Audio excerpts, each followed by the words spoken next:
नाज़रीन अस्सलाम वालेकुम, आदाब। मैं मरीम फ़ातिमा, तेलंगाना न्यूज़ टुडे में आप सभी का खैर मकदम है। आइए नजर डालते हैं आज की हम खबर पर एक नज़र। सब बेकार है, आने वाली कार है, सब बेकार है, आने वाली कार है, सब बेकार है, आने वाली कार है। शकील भाई जिंदाबाद, शकील भाई जिंदाबाद, जीतेगा भाई जीतेगा, जीतेगा। केसीआर जिंदाबाद, जय तेलंगाना, जय तेलंगाना, जय तेलंगाना, जय तेलंगाना। మన బీఆర్ఎస్ పార్టీ అధినేత శ్రీ కేసీఆర్ గారు మన మధ్యలో ఈ బోధ నియోజకవర్గ బీఆర్ఎస్ పార్టీ ప్రజల ఆశీర్వాదాలు విశేష గౌరవనీయులు పెద్దలు పూజలు కేసీఆర్ కి అలాగే వేదికను అలంకరిస్తున్న గౌరవశ్రీ కవితక్క గారికి వేదికను అలంకరిస్తున్న పెద్దలందరికీ నియోజకవర్గం నుంచి వచ్చిన వేలాది మంది అక్క చెల్లెలు అన్నలు అందరికీ కూడా పేరు పేరున హృదయపూర్వక నమస్కారం. ఏదైతే 2014 ముందు ఏమి లేకుంటే 2014 తర్వాత గౌరవ ముఖ్యమంత్రి గారి ఆశీర్వాదంతో 3,500 కోట్ల రూపాయలు నియోజకవర్గానికి ఇవ్వడం జరిగింది. 2,000 కోట్ల రూపాయలు ఓదండల ఖాతాలో గౌరవ ముఖ్యమంత్రి కేసీఆర్ గారి ఆశీస్సులతో 2,000 కోట్ల రూపాయలు నియోజకవర్గ ప్రజల ఖాతాలో జమ చేయడం జరిగింది.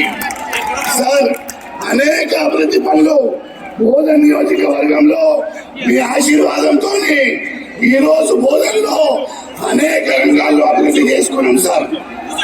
ఇంకా కొన్ని మా బోధన్ నియోజకవర్గంలో జేఎన్టీయు కాలేజ్, ఒక బి ఫార్మసీ కాలేజ్, అలాగే స్పోర్ట్స్ గ్రౌండ్ ఇవ్వాలని మీకు ప్రత్యేక విజ్ఞప్తి చేస్తున్నాం సార్. అలాగే సార్, ఎలక్షన్ అయిన తర్వాత రిజల్ట్ అయిన వెంటనే సార్ మాకు ఎస్డిఎఫ్ నిధులు కూడా బోధన్ నియోజకవర్గానికి ప్రకటించాలని ప్రత్యేక విజ్ఞప్తి చేస్తూ ఈరోజు వేలాది మంది అక్కా చెల్లెలు అన్నదమ్ములు వచ్చి ఈ ఆశీర్వాద సభని విజయవంతం చేసిన అందరికీ కూడా నేను ప్రత్యేక ధన్యవాదాలు తెలియజేస్తా ఉన్నా. కేసీఆర్ గారి నాయకత్వం కారు గుర్తుకే, కారు గుర్తుకే, మనదేం గుర్తు, మనదేం గుర్తు, కారు గుర్తుకే.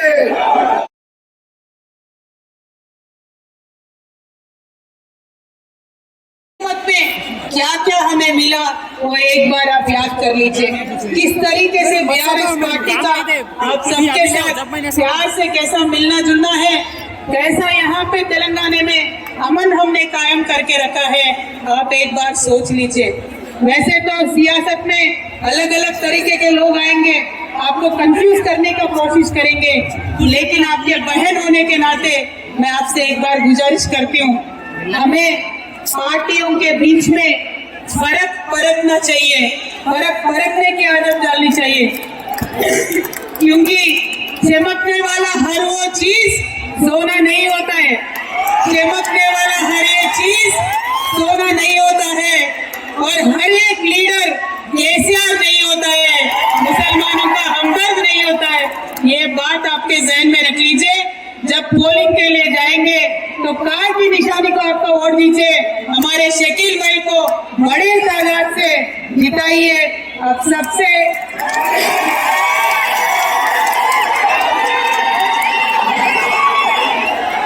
మీ అందరినీ చివరిగా కోరి జై తెలంగాణ.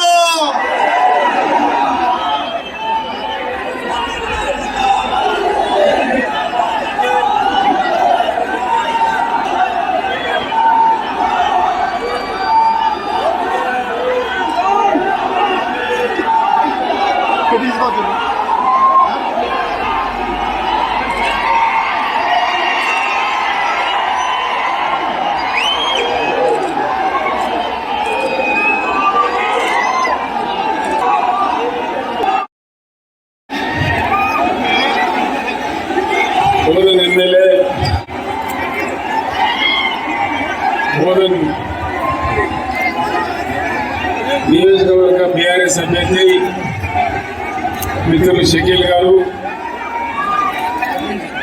ఎమ్మెల్సీ చిరంజీవి కవిత గారు, ఈ భాస్కర్ రెడ్డి గారు పిసిసి చైర్మన్ గారు, రజిత యాదవ్ గారు జడ్పీ వైస్ చైర్మన్ గారు, సీనియర్లు బిర్దావర్ గంగారెడ్డి గారు, ఎమ్మెల్సీ గారు, జిల్లా పరిషత్ చైర్మన్ విఠలరావు గారు, అనిల్ కుమార్ గారు, నరసింహనాయుడు గారు, మహారాష్ట్ర నుంచి విచ్చేసినటువంటి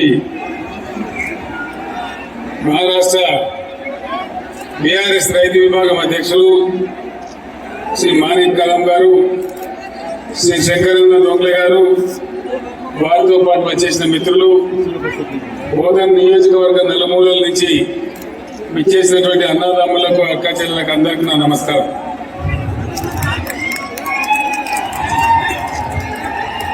గడబడి బంద్ చేయాలి.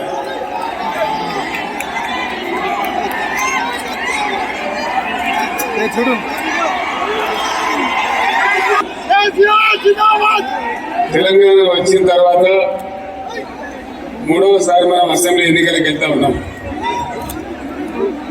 నేను మీ అందరినీ కోరేది ఒక మాట,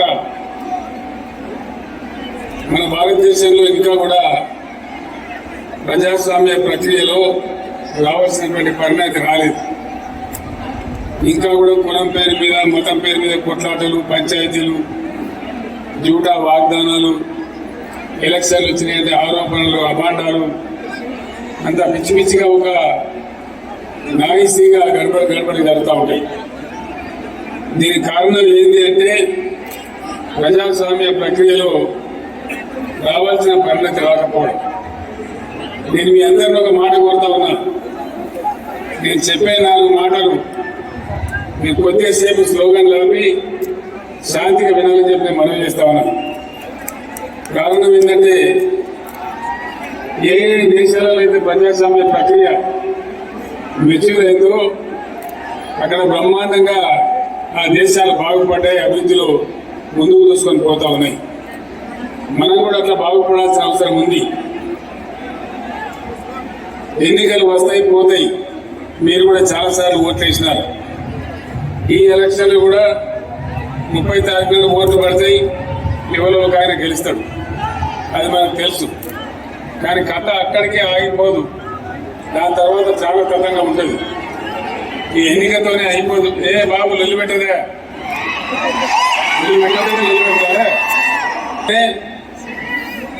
అయిపోదు కథ, తర్వాత చాలా కథంగా ఉంటుంది. ఇదివరకు అవన్నీ తెలియకనే మనం మోసపోయినాం. ఇప్పుడు కూడా అంతా మోసపోవద్దు. పార్టీ అన్న తర్వాత పార్టీకి మనిషి నిలబడతాడు. బీఆర్ఎస్ తరఫున షకీల్ భాయ్ నిలబడ్డాడు, కాంగ్రెస్ తరఫున ఒక ఆయన నిలబడ్డాడు, బీజేపీ కూడా ఒక ఆయన నిలబడతాడు, ఇండిపెండెంట్ కూడా ఎవడో ఒకడు ఇద్దరు ఉండవచ్చు. ఈ అభ్యర్థుల గురించి తప్పకుండా మీరు ఆలోచన చేయాలి. ఎవరు ఏం పని చేశారు, ఎవరు మంచి వాళ్ళు, ఎవరు చెడ్డవాళ్ళు, మీరు ఆలోచన చేయవలసిందే. అది కాకుండా మీరు అభ్యర్థుల వెనుక ఉండే పార్టీల గురించి ఆలోచన చేయాలి. ఎందుకంటే ఎమ్మెల్యే ఎలక్షన్తోనే ఇక్కడికే ఆగిపోదు. ఇక్కడ గెలిచే ఏ ఎమ్మెల్యే గెలుస్తాడో ఆ ఎమ్మెల్యే అక్కడ గవర్నమెంట్ ఏర్పడుతుంది. ఆ గవర్నమెంట్ సరైన గవర్నమెంట్ రాకపోతే, మంచి గవర్నమెంట్ రాకపోతే 5 సంవత్సరాలు మళ్ళీ మనం ఏం కూడా చేయలేం, లేనిపోని ఇబ్బందులు వస్తాయి.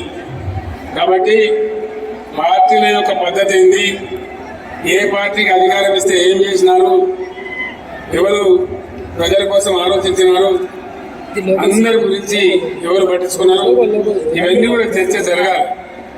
ఇవి చర్చ జరిగి గాయందో రక్తమైందో గుర్తించి మీరు ఓట్లు వేసినప్పుడే మీరు గెలుస్తారు, ఎన్నికల్లో ప్రజలు గెలుస్తారు. ఎప్పటిదాకైతే ప్రజలు గెలవడం స్టార్ట్ కాదో అప్పటిదాకా దేశం అనుకున్నంత బాగా ముందుకు పోదు. కాబట్టి దయచేసి మీరు ఆ విధంగా ఆలోచన చేయాలని చెప్పి నేను మీ అందరినీ కూడా కోరుతా ఉన్నా.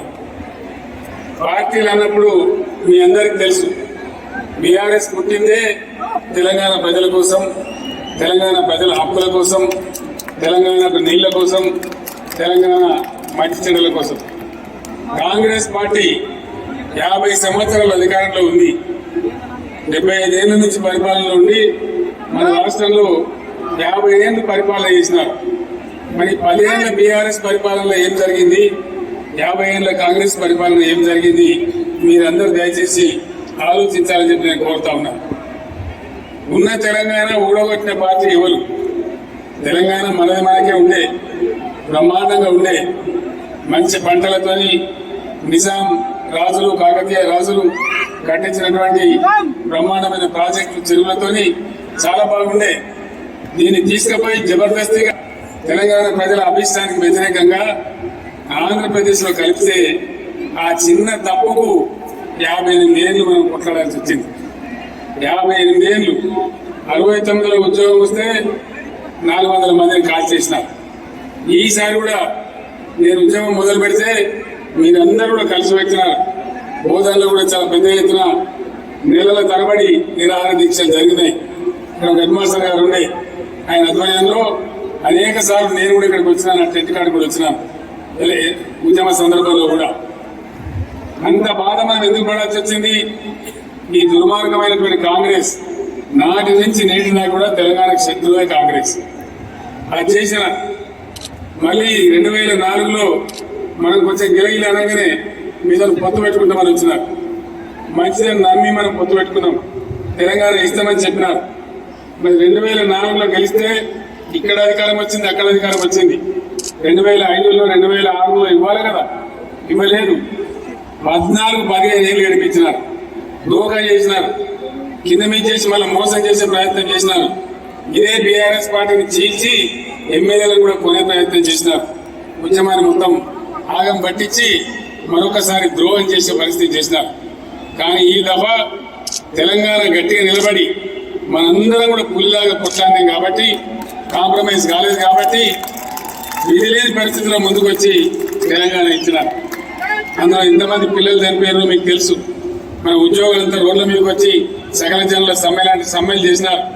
మహిళలు కూడా బయటకు వచ్చి బ్రహ్మాండంగా నిరసన తెలిపినారు. ఇవన్నీ కూడా జరిగితే 15 సంవత్సరాలు ఏడిపించి 100 మందిని పుట్టన పెట్టుకొని అప్పుడు తెలంగాణ ఇచ్చినారు. ఆ తెలంగాణ వచ్చి నుంచి 10 ఏళ్ల నుంచి ఇప్పుడు బీఆర్ఎస్ ఉంది. బీఆర్ఎస్ ఏం చేస్తా ఉన్నదో మీరు అందరూ కూడా చూస్తా ఉన్నారు. ఇక్కడ నిజాం సాగర్ ప్రాజెక్ట్ మన నిజాం రాజు కట్టిన ప్రాజెక్ట్. అది ఎప్పుడో 1834లో మొదలుపెట్టి కట్టిన ప్రాజెక్ట్. ఇంత బ్రహ్మాండంగా ఉండే బాన్స్వాడ, బోధన్, ఆర్మూర్ వరకు, బేల్పూర్ వరకు బ్రహ్మాండంగా నీళ్ళని పారి నిజామాబాద్ రూరల్ కాన్స్టిట్యూన్సీ డిచ్మెల్ గాని సస్యశ్యామలంగా తెలంగాణ రాష్ట్రంలో నంబర్ 1 జిల్లా ఏదంటే లక్ష్మి ఉండే జిల్లా నిజామాబాద్ అని చెప్పి ఆ రోజుల్లో పేరు ఉండే. నిజంగానే లక్ష్మీదేవి ఉండే. దాని ఏమైంది? సమైక్య రాష్ట్రంలో మాయమైపోయింది. ఎంత ఘోరంగా మాయమైంది? నిజాం సాగర్ మొత్తం ఎండబెట్టి మీద కట్టిన సింగూరు ప్రాజెక్టును హైదరాబాద్ గంపగుత్తగా మంచినీళ్ళ కోసం ఇచ్చి మనం ప్రతిసారి ఇక్కడ ధర్నా చేసే పరిస్థితి. పంటలు ఎండబెట్టినారు. ఏ విధంగా పంటలు ఎండిపోయినాయో, నిజాం సాగర్ రైతులు ఏ విధంగా బాధపడ్డారో మీకు బోధన వాళ్ళకి నేను చెప్పే అవసరం లేదు. ఎందుకంటే మీరు ప్రత్యక్షంగా అనుభవించినారు. నేనే వచ్చిన 2-3 సార్లు. ప్రతిసారి నీళ్ల కోసం కాలువలు ఇవ్వాలి, నిజాం సాగర్ కాలువలు ఇవ్వాలని, సింగూరు నుంచి నీళ్లు రావాలని నిజామాబాద్ కలెక్టరేట్ దగ్గర ధర్నాలు చేసిన అనేక సందర్భాలలో ఇక్కడ మీరు కానీ మెదక్లో గన్పూర్ అనకట్ ప్రజలు కానీ కొట్లాడాల్సిన పరిస్థితి. అది అట్లానే ముంచేసినారు. కానీ ఇప్పుడు తెలంగాణ వచ్చిన తర్వాత నిజాం సాగర్ కు మళ్ళా పూర్వ వైభవం వచ్చింది. పాత నిజాం సాగర్ ఎట్లుండేనో ఇప్పుడు నిజాం సాగర్ మళ్ళా అట్లే తయారైంది. నేను మీకు హామీ ఇస్తా ఉన్నా, నిజాం సాగర్ 365 days సంవత్సరం పొడవునా నిండే ఉంటుంది. మీ పంటలకు ఎటువంటి దోకా లేదని మనం చేస్తా ఉన్నాం. ఎందుకంటే దాన్ని కాళేశ్వరం లింక్ చేసుకున్నాం. నిజాం సాగర్ నీళ్లు, సింగూరు నీళ్లు హైదరాబాద్ బంద్ చేసినాం. హైదరాబాద్ గోదావరి నుంచి నీళ్లు తెచ్చినాం. కాబట్టి సింగూరు ప్రాజెక్టు, నిజాం సాగర్ ప్రాజెక్టు, ఇంకా పైనుంచి కాళేశ్వరం జలాలు మల్లన్న సాగర్ నుంచి కూడా మీకు వస్తాయి. కాబట్టి మళ్ళీ పాత నిజామాబాద్, పాత బోధన్, పాత బాన్స్వాడ, పాత నిజామాబాద్ జిల్లా ఎట్లా కలగలాడిందో మళ్ళీ అట్లే ఉంటుంది. 58 సంవత్సరాల తర్వాత మళ్ళా తెలంగాణ బీఆర్ఎస్ సాధించినటువంటి విజయం ఇది. ఒక మాట నేను మీకు గుర్తు చేస్తాను. ఇక ఇక్కడి నుంచి కాంగ్రెస్ అభ్యర్థిగా సుదర్శన్ రెడ్డి గారు ఉన్నారు. ఆయన ఇరిగేషన్ మినిస్టరే ఉండే, ఇరిగేషన్ నీళ్ల శాఖ మంత్రి ఉండే. నిజామాబాద్ లో, బాన్స్వాడలో, బోధన్లో మొత్తం పోయినాయి కాలువలు, డిస్ట్రిబ్యూటర్ కాలువలు. అంటే ఇక్కడ నీళ్ల శాఖ మంత్రి ఉండి కూడా, ఇరిగేషన్ మినిస్టర్ ఉండి కూడా పట్టించుకోలే పైసలే. ధైర్యం భయ కైకబడి కత్తాయి. ధైర్యం అంటే మళ్ళీ బిల్లులు పెట్టన్నారా భయ్? సరేలే, ఆయన ఇరిగేషన్ మినిస్టర్ ఉండి కూడా. కానీ షకీల్ భాయ్ ఎమ్మెల్యే అయిన తర్వాత పట్టుబట్టి 72 కోట్ల రూపాయలు శాంక్షన్ చేయించుకొచ్చి మొత్తం డిస్ట్రిబ్యూటర్ కెనాల్స్ అన్ని కూడా బాగా చేయించినాడు. ఆ పనులన్నీ కూడా మీ కళ్ళ ముందర ఉన్నాయి.